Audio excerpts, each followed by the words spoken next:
10, 9, 8,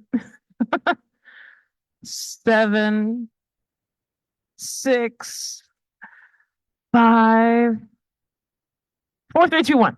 Okay. Blast off, right? Oh, it is good to be together. It's a good day to be alive, isn't it? Great. Thank you, that one to two people who said yes. One and a half people that said yes. Well, hi. If we haven't met yet, my name is Nikki Lerner, and I get to be one of your pastors here at Cedar Ridge. Good morning, Mom and Dad. That's right. I know I called you out coming in. I see you. It's good to see you this morning. Oh, it's good to be together. So today will be part one of two around the book of the Song of Songs, sometimes called the Song of Solomon. How many of you are somewhat familiar, even if just by name, about this book? Oh, perfect. This is fantastic. Okay. How many of you have ever read this book? Raise your hand. Oh, this is perfection. Okay, great. How many of you have never ever read the book? Just give me like a okay. Good, good, good. Okay, great. Great, great, great. So this is part one of two. So what we're gonna do today is we're gonna sort of set it up, look at this book, uh, first sort of at a macro level, and then kind of zoom in a little bit on a micro level. And then on the 26th will be part two. And that will be a really fun thing to invite your friends to because my plan is to have that service where it's a mix of the message and songs like the whole way through. So it's going to be really fun, really creative.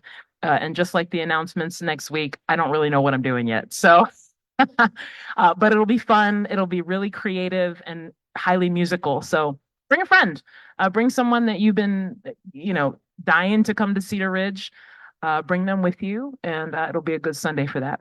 So here's my first question this morning. Anybody have a favorite love song? Molly.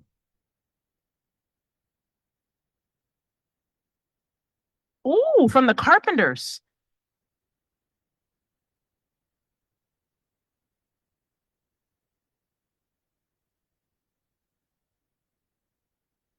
Oh, okay. It's called Touch Me When We're Dancing. Anybody else know that song? Carpenter song called Touch Me When We're Dancing?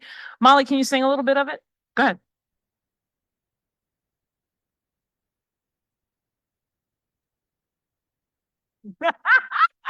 Yes, girl. Come on. Yeah. All right, Molly. Beautiful. I love it. I love that you just embody that song. Beautiful. Thank you for that. James, do you know that song? Touch Me. You know that song too. You want to sing a little bit of it? You don't know that well? Cool. All right. Good. Thank you for that. Anybody else have a favorite love song? I believe in a thing called love. It's by The Darkness. Oh, yes. Can you sing a little bit of it, Julia?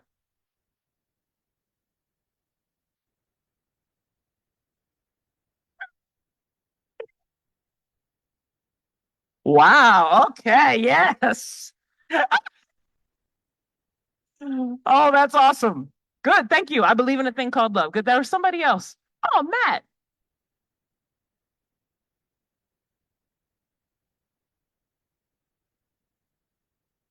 Wait. Brianna sang it at your wedding? Okay, you just outed Brianna. I did not know that Brianna had this. Wait till I see her. All right, Matt, could you sing a little bit of it?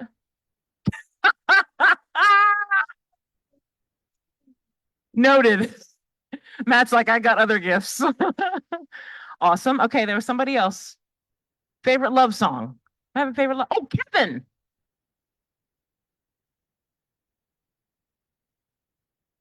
Did you say Lou Rawls? Is that the one that goes like, "You'll never find" that song? You sure you don't want to sing it?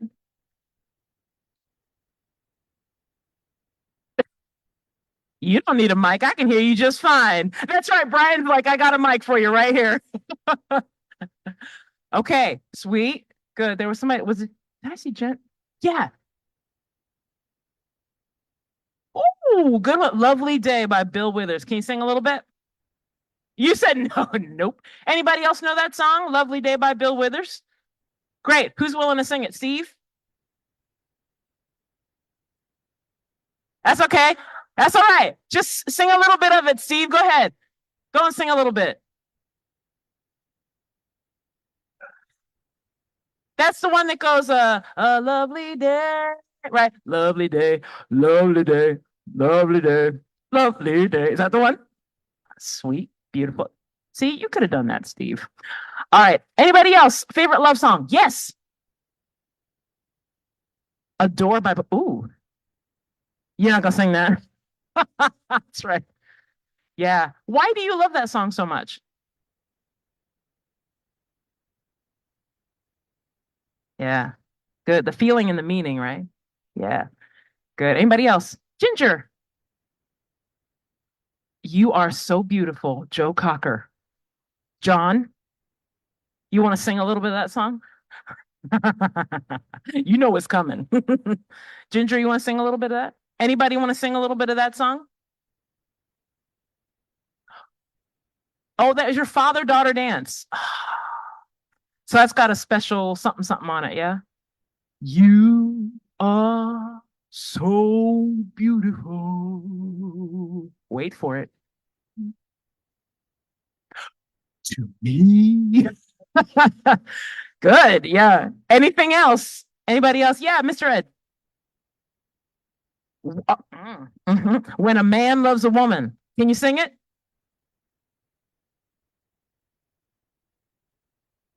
Go on, Mr. Ed.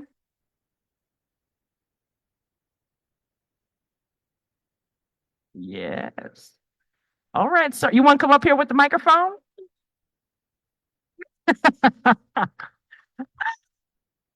Mr. Ed's giving me that look like that's enough.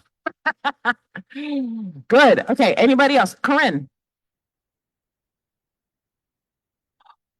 Girl, I love that song too. All of Me by John Legend. You want to sing it?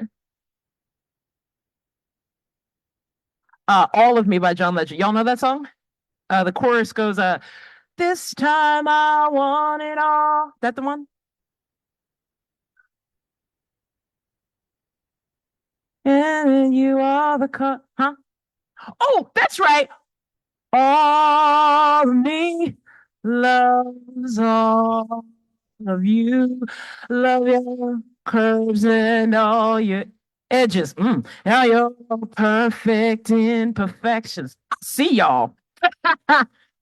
Let's keep singing. If you're all to me, give my all to you. You're my end and my beginning. Even when I lose and win it, right? I give you all of me. This is why I like Molly, because Molly don't even know this song. She's like, I got it. My girl. I love it. Yeah, that's really interesting. I mean, that's a good number of us that know that song. Why do you love that song, Corinne?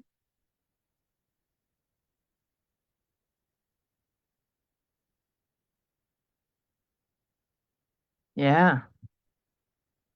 Yeah. Like love is just someone perfect for you. That's brilliant. Good, good, good. Anybody else want to throw your song into the ring? Anybody? Yeah, Mom Deb. Grandma's Hands by Bill Withers. I don't know that song, I don't think. Will you sing it? Did you say no, you're not gonna sing it? Anybody else know that song? Grandma's Hands by Bill Withers. You do. Will you sing it? No, dog. What? You know that song. Will you sing it, babe? Yeah.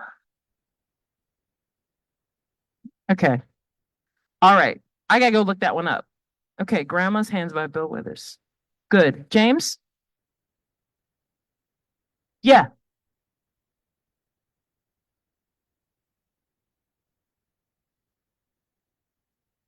Oh, dude, that is a jam. Superstar by Luther Vandross.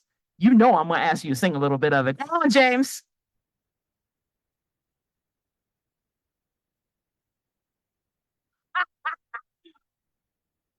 Do the next line. Do the next line. You yes it. Say you become.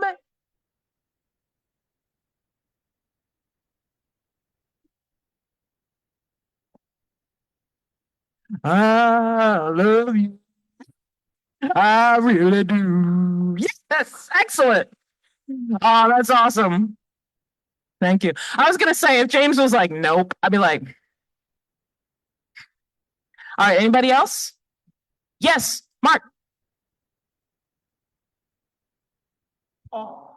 Yes, Roberta Flack, right? The first time ever I saw your face. Y'all know that song? Who wants to sing it? First time ever I saw your face. Keep going if you know it. There you go. Yeah. Tony's over here going, boo, boo, boo, boo, woo. That's what I would do. That's an old worship leader trick, by the way. If you don't remember the words, you just go, y'all sing. Yeah, that song. Oh, and the end of that song, right?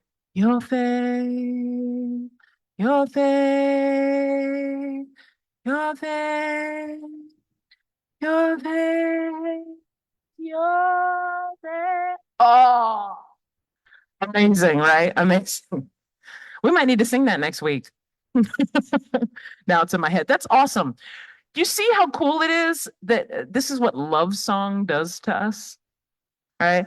Like we all probably have something. If it's not a love song, it's probably something else.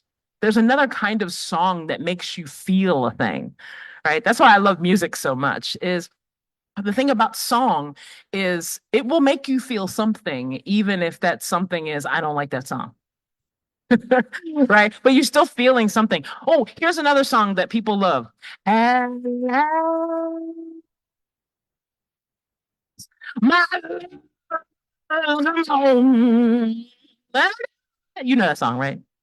You're like, thank you, you just ruined it. It was yeah, but like At Last is another great love song that people love, right? I hear that at every wedding all the time. Love songs. Love songs make us feel something. Now, let's see. Let's pick one of these songs. Oh, let's pick the song that James put into the room that goes, don't you remember you told me you love me, baby? Now, someone make a case for me that that is God singing to us.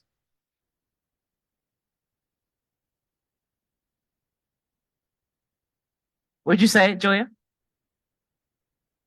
When we've done something disappointing. Oh, okay. Uh-huh. Anybody else got anything else? Yeah.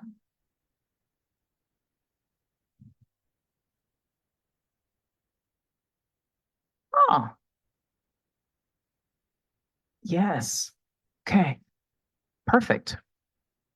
Now, this song that goes, um, oh, what's the song? Carrie, tell me the song again, the John Legend song, because I got two of them in my head. All of me loves all of you. Love your curves and all your edges. Okay. When you hear that song that says, I love all your curves and all your edges, does it make you immediately think about Jesus? I'm just asking. I mean, if it's for you, then yes, you go ahead, right? Love all your, I don't know, whatever, right? All the love songs that are always like, ooh, baby, baby, baby, look at your whatever, right? Doesn't probably immediately make you think about God, right? This is the problem that a lot of people who are message bearers for things in the Bible have a problem with the book of the Song of Songs. Most people are like, what do we do with this? Like, what is this even supposed to be in here? And quite frankly, most message bearers act like the book isn't even in the Bible. right? Now, here's the first sort of, I call these observations and considerations that I want to make about the book of the Song of Songs. One of the things is that the Song of Songs is in this tiny little section in scripture that is poetry and that is creativity. And what I love about that and why this was included into the Bible as a whole is it reminds us that the people in scripture are real people.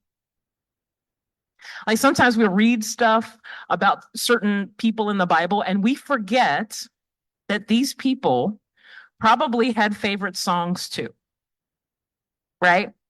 Because there's a lot in the Bible that it doesn't tell us about people in the Bible. I don't particularly know any scripture that comes to mind.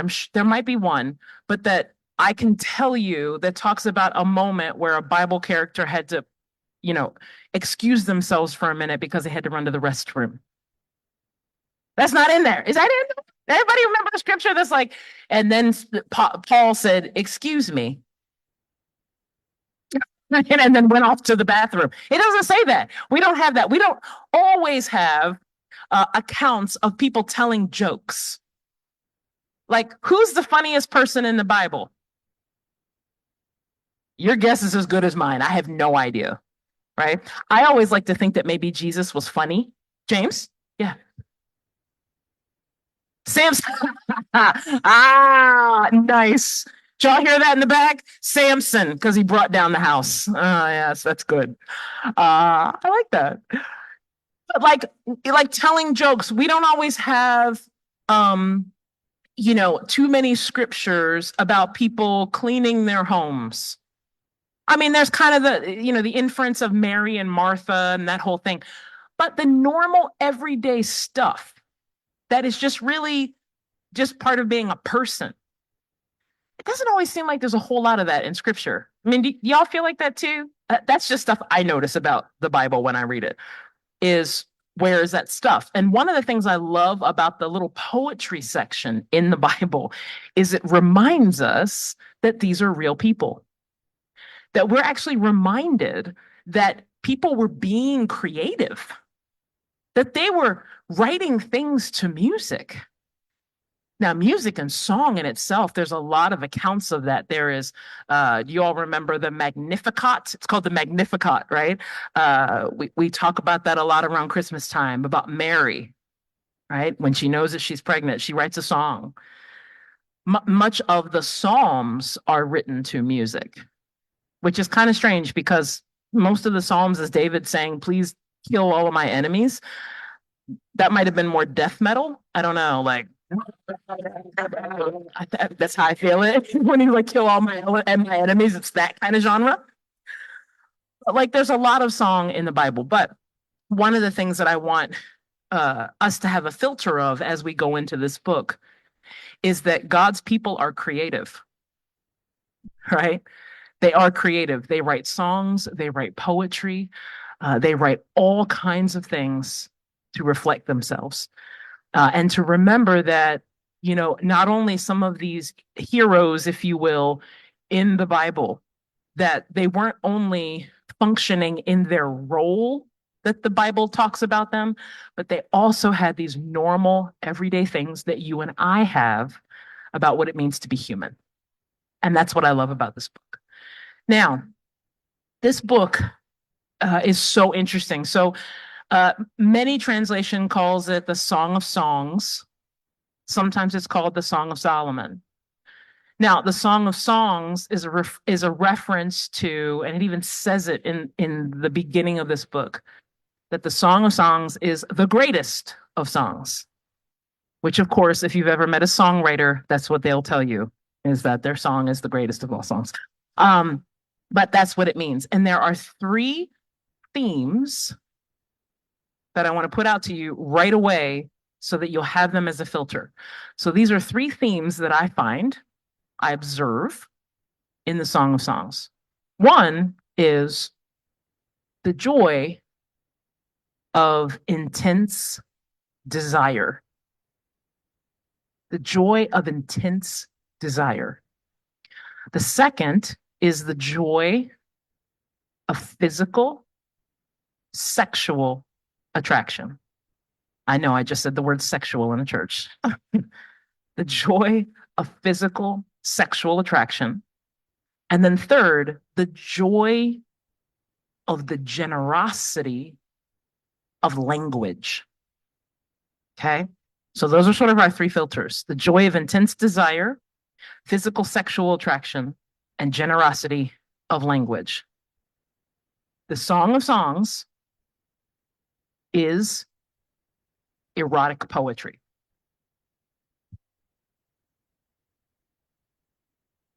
I'm going to sit there for a minute. That's what it is. It's erotic poetry. Now, for those of you that have never read this book all the way through, you're like, whoa, why haven't I read this book all the way through? But no, that's what it is. The Song of Songs is a book of erotic poetry. And some people believe that even that having this book in the Bible was so very intentional because back in the day, right, back in the day when people would be writing these, just like today, there was a whole side of what we would term as pornographic, awful, like, not honoring people type of poetry out there. And there are many people that say that this book of poetry was very intentional to say, I know that there's all this out there, but here, have this. Right? I like thinking about that. I always tell people, when I write, I'm a songwriter, so when I write songs, I always struggled as a young Christian person who happened to be a creative person. Because when I first started going to church, people used to tell me, well, now you can only sing songs that are sacred. And I was like, what does that mean? I literally, well, I don't understand what you mean. Because to me, as a musician, songs were just songs. And so as I started to write songs and write music, all these love songs were coming out of me. Right. And I was like, but where do these go?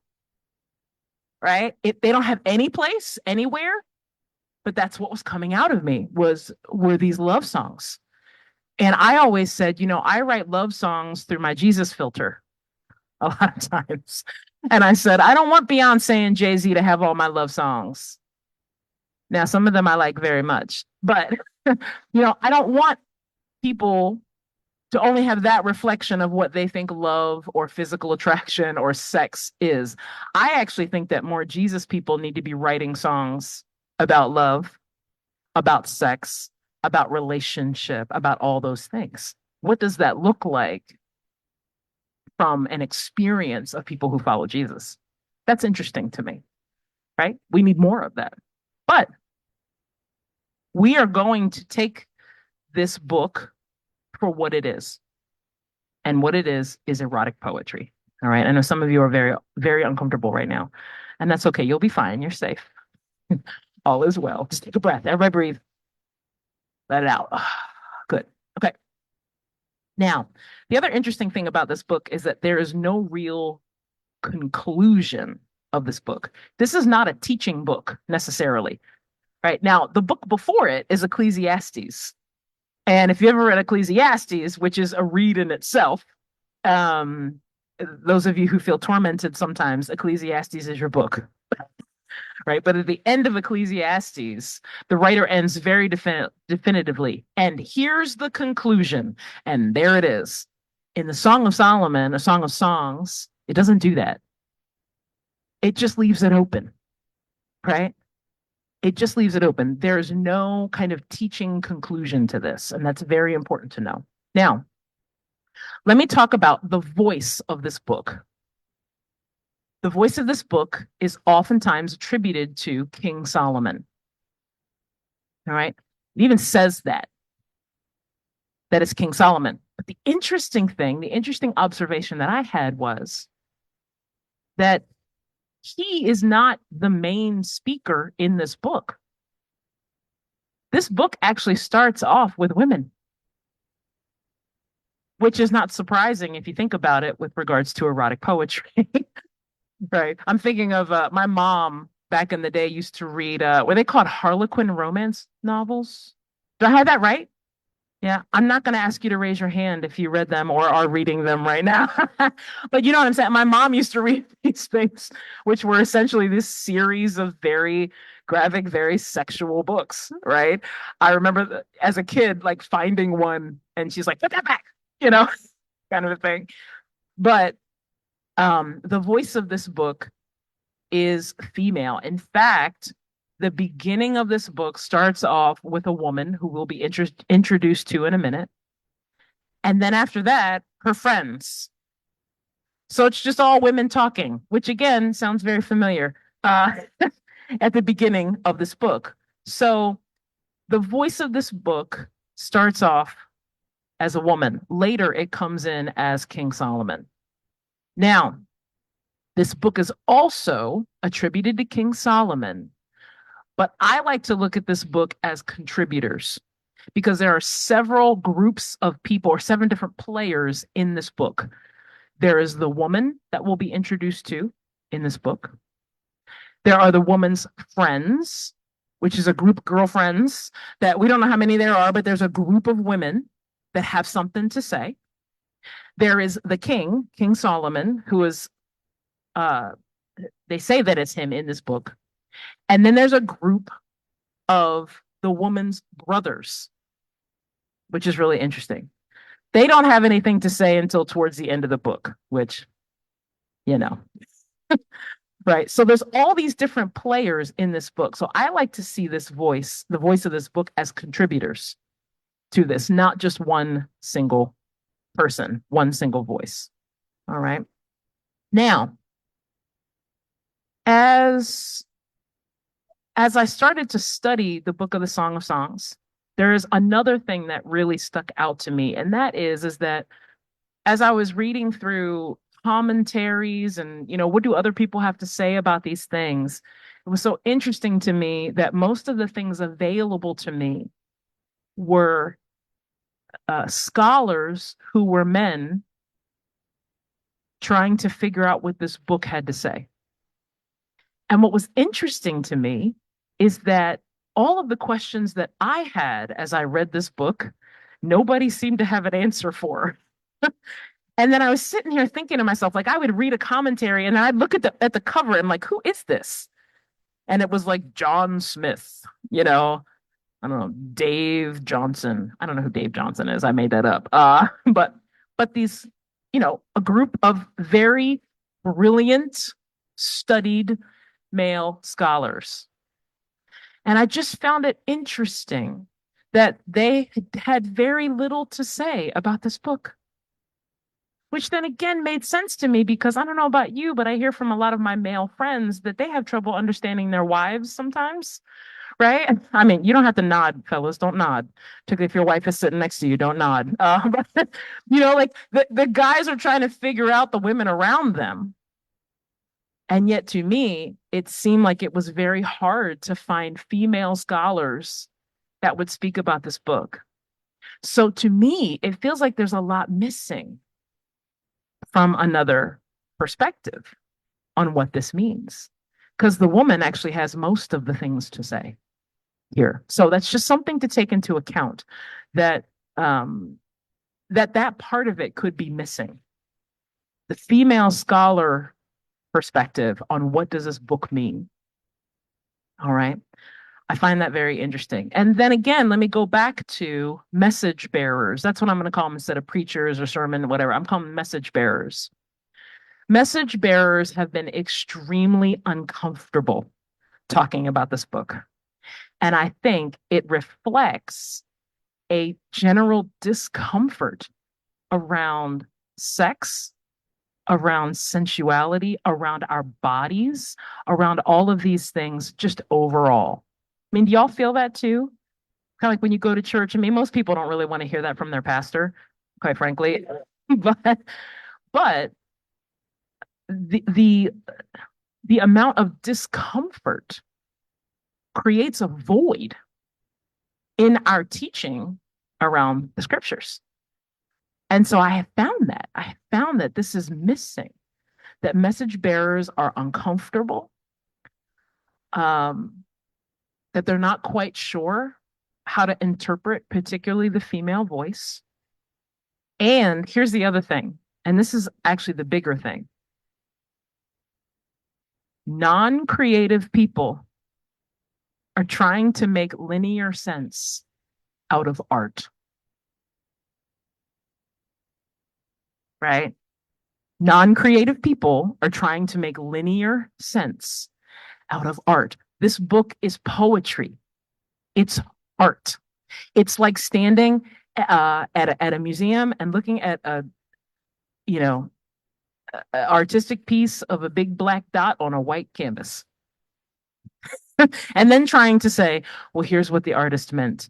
He meant for this circle to be perfect. He wanted it to be perfectly in here. And here's what it means. You can't do that with art. So if anything we gain as we look at this book, think about that this book is intended to be art. Because here's what happens when we take art, we take this book, the Song of Songs, which is poetry, and try to make linear explanations out of it. What happens is we start to get really creepy.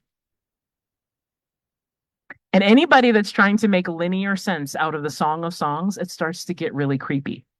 So let me tell you three ways that people normally try to look at this book. One is that there is a thought by scholars that this book of erotic poetry is really about, it's an allegory of the relationship between Israel and God. The erotic poetry. Okay, that's one tradition. A second tradition is that this is an allegory about a story about the church and Christ. Right? Doesn't that sound lovely and linear? Right? This book of poetry is really saying that this love relationship between these people in this book that we're going to look at in a minute is about God and his church, about Christ and his church, okay? And then there is a third way of thinking that says, y'all, it's just poetry. Stop making it weird and stop making it linear. I like that one. I tend to like that because when I read this book, and again, we're about to look into it, you're going to see what I mean about it being creepy. If we start to try to think about this piece of art as anything other than art, it gets weird. All right. So we're not going to be creepy. So here's what I would ask you, given all of that, to choose your filter. Okay. We're about to get into the scripture, and I want you to choose your filter of how you want to think through this as we go through this. All right. So hang with me here for a minute. All right. So Greg, my partner in crime, here comes. This is chapter 1. Y'all ready?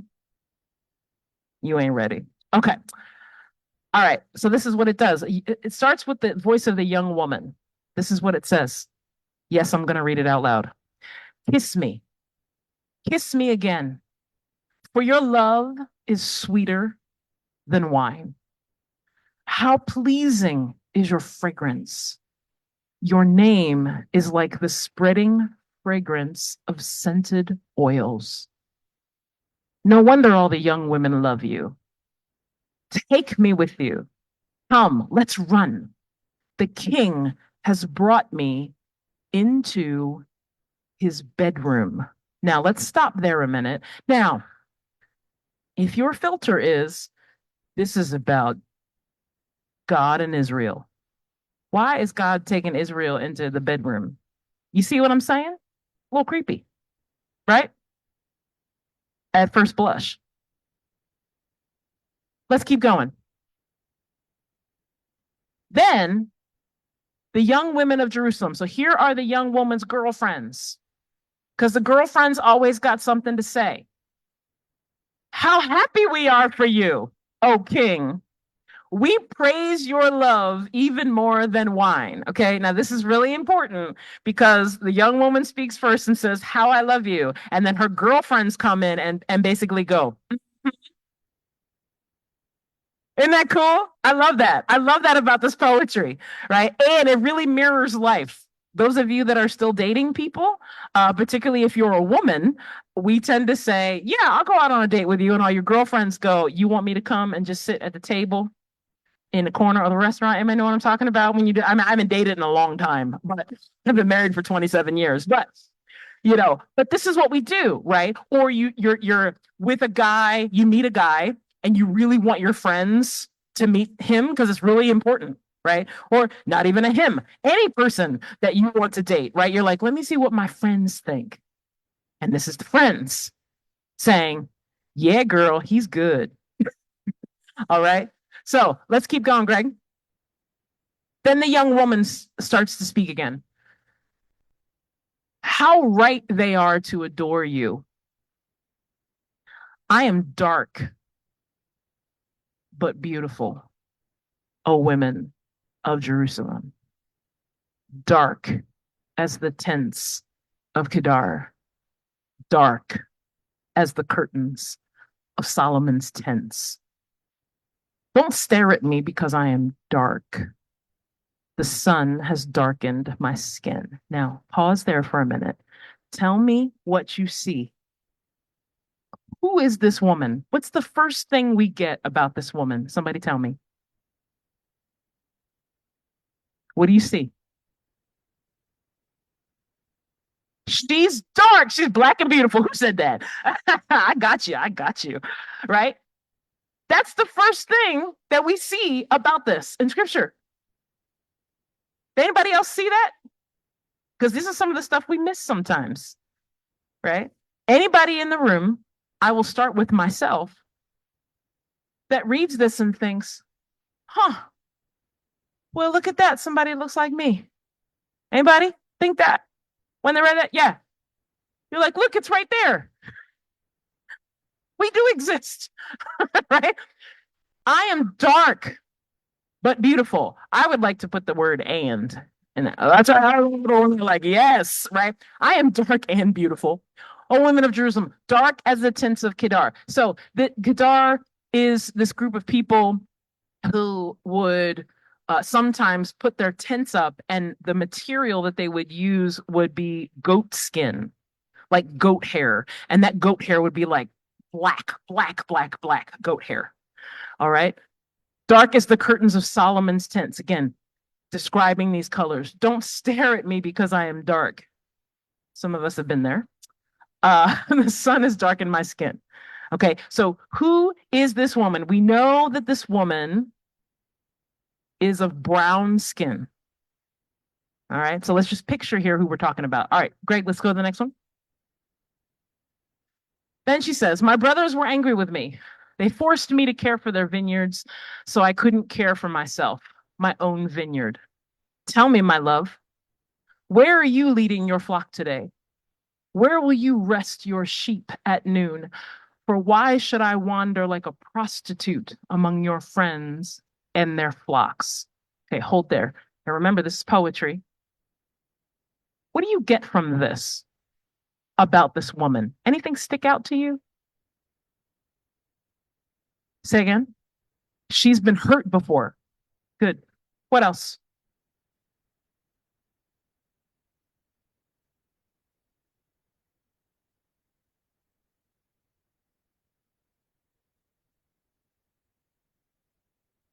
Yeah. She rejected her own needs to care for other people. Anything else you get in here? Say again, Rocky. She's looking for connection. Good. Anything else? Say again, Beck. She knows her worth. Yeah, I get that sense from her as well. Like we're talking about a woman who knows her story, she knows her worth, right? She knows who she is, and apparently deeply, deeply enthralled with this man. You can have both, you know. You can be a strong woman and be completely enveloped in the love of a man. You can do both. Happens every day. Trust me, I know. Anything else from this particular passage that you get about this woman? Mhm. Good. She's questioning what is her role in his life. Good. Let's go to the next part of the scripture, Greg. Okay, now we hear the voice of the man. Okay, this is King Solomon. He says, "If you don't know, O most beautiful woman, follow the trail of my flock." It's like, just tell me, dude. Just tell me where you're going. Like, don't make me follow the trail of your flock. Right, it's poetry. Follow the trail of my flock and graze your young goats by the shepherd's tents. You are as exciting, my darling, as a mare among Pharaoh's stallions. Baby, you like a horse. That's what he's saying. Baby, you like a horse. What?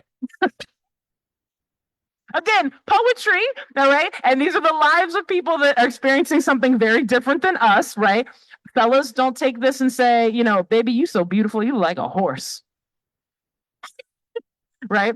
This right here, you are as exciting, my darling, as a mare among Pharaoh's stallions. He's actually giving her quite the compliment, right? How lovely are your cheeks.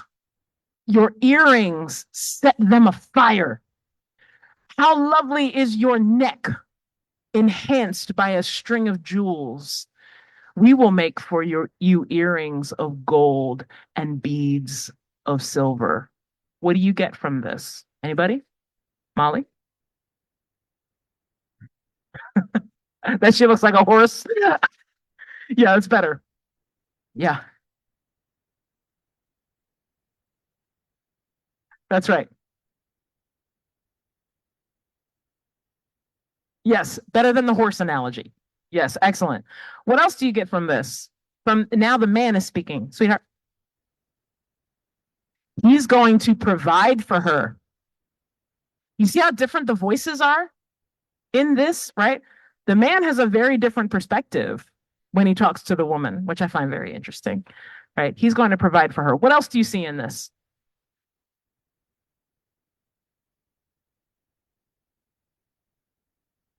Yeah, completely different from the brothers. Mm, I love that. That is a beautiful insight. So her brothers treated her one way. Her love treats her another way. He wants to adorn her with jewels, right? Her brothers want to make her work in the fields, which sounds like brothers, right? Want to make her work in the field. Good. Anything else? Fellows, you got any insight? What do you see in here from the male voice?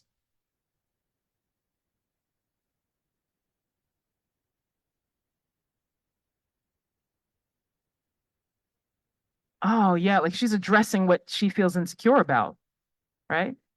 Excellent. Now let's keep rolling. Greg, go to the next slide. So now the woman responds again. Careful. The king is lying on his couch, enchanted by the fragrance of my perfume. My lover is like a sachet of myrrh lying between my breasts.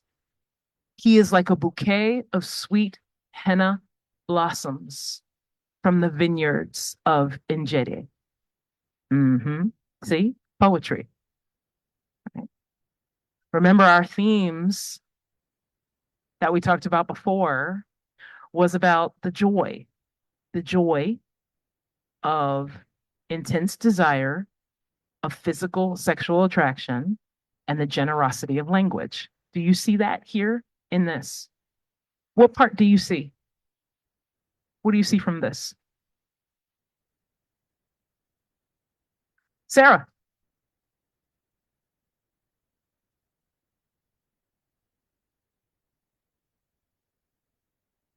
good. Oh, that's really good. Yeah. We got sight, we got smell, we got feel, we got touch, we got all kinds of things now, right? Now we're into the senses. We're out of the head into the senses. Can you see we're moving somewhere? All right. Anything else you see from this? Yes. Yes. Yes. That's excellent. They were at a distance before, and now we're in it, baby. We're right. We are intimately close now, right? We've moved from, hey, what's going on, to let me tell you something. Right now. Great. Thank you. What else? What do you see?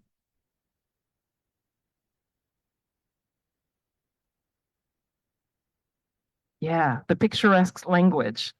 That's excellent. Yes. So this is chapter one. I know, right? This is chapter one. Now, what I would encourage you to do is, if you're intrigued and if you have enough courage, is between now and the 26th to read this book through. Okay. Some of you will love it. Some of you will feel incredibly uncomfortable with what you read. But just know that this is poetry. This is what the Song of Songs is doing, is it's letting you into the window of normal people. It's letting you into the window of normal people. Those of you that have been in a relationship, you will read some of these things and hopefully, uh, be able to identify with some of these things that have either been said to you or you said to someone else. And this book is here to remind us that God's people are creative and they're real, just like you. I think this book is also here to remind us that God is not a prude. Sometimes we think about God that way, right? It's like God is like turning his head when we do things. Like, no, he's right there. Don't let that creep you out today. But God is always there. He's there. He sees it all. God is not a prude. God is not afraid of any of this, right?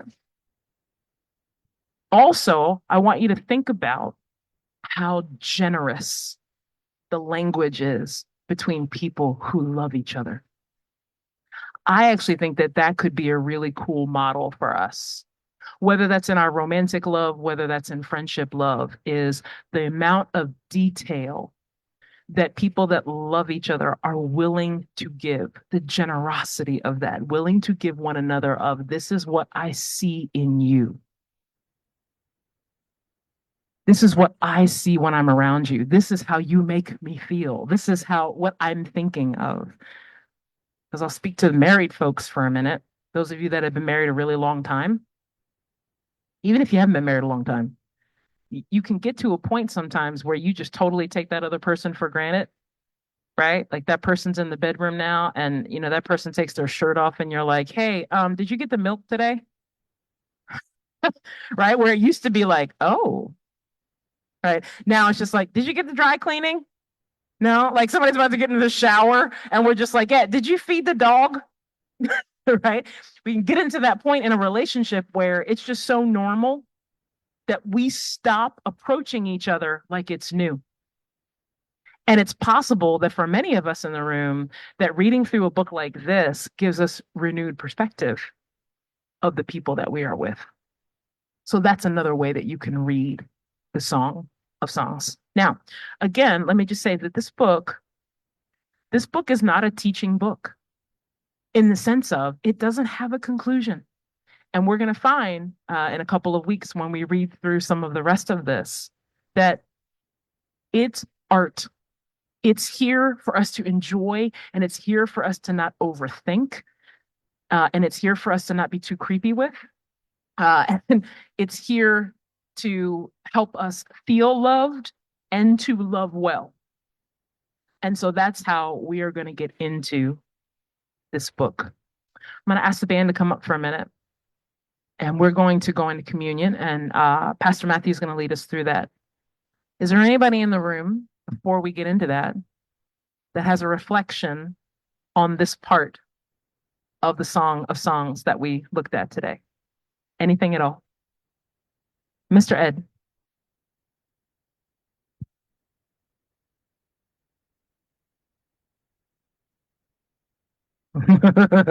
I wasn't going to bring that up, sir. Mr. Ed said, should we consider that King Solomon had, what was it, 700 wives and thousands of concubines? Yes, probably. Yeah. It's probably safe to say that Solomon had a healthy appetite for love. Yes. Anything else? What's that back there? Ah, that's right. Janet's like, get out. Yes. Good. Anybody else? A thought that you have about anything that you read or heard? As again, we're just scratching the surface here this week on this book. Anything else that sticks out to you? No? Yeah.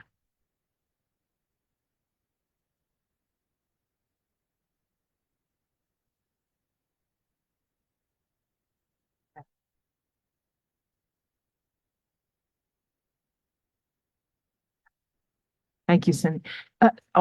She brought it back to the John Legend song. All of me loves all of you. That's a beautiful thing to consider as we run through this. James, you got the last word.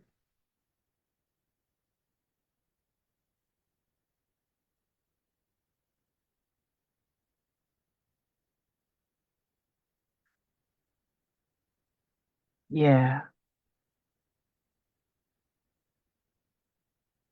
yeah, yeah. That's awesome. Yeah, it's just people talking. We're let in. We're a fly on the wall in conversation. That's really beautiful. Pastor? Thanks, Yuki. So yeah,